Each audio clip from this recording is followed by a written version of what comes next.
Welcome to my 30 Days of Medical Interview Success with me, Dr. Ahmed, NHS GP for over 25 years and a previous medical school admissions expert and interviewer. So this is day 2. We're going to talk about panel interviews. Unlike MMIs, you're going to get a panel of usually 2 interviewers, and one will always typically be a doctor. They'll take it in turns to ask you questions. Now, the difference between panel and MMIs is actually your body language. It matters more than you think because you are with the interviewer for a prolonged period of time. Your second difference is that you cannot use the same example for multiple qualities. For instance, if you're talking about resilience and you mentioned D of E, you need a different example if you are then asked a question about leadership. With panel interviews, expect more traditional questions such as why medicine, why this university, although we're seeing a trend away from the typical why have you chosen to study medicine.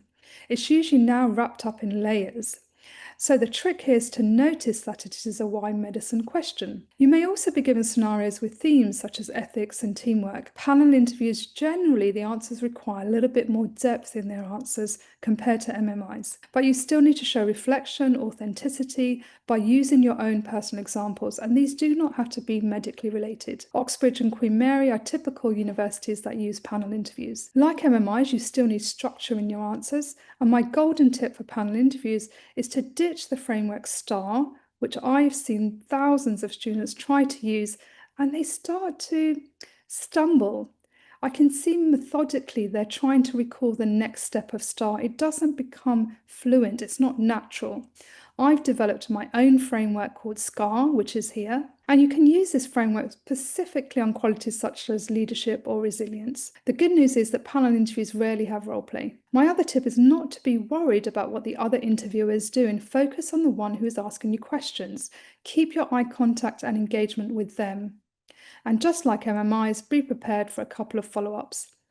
As an interviewer, we have a little bit more room to go in depth with your answers with panel interviews. If you still think that you need some time to answer a question, that's fine, but it's not going to be as long as in an MMI. There are no rest stations. So be prepared to think on your feet quite quickly. Panel interviews can vary in length from about 20 to 40 minutes. In terms of your preparation, think of panels as a series of questions. The prep is really going to be the same. So in summary, I would say that for panel interviews, there's a greater emphasis on the rapport with the interviewer, unlike in MMIs.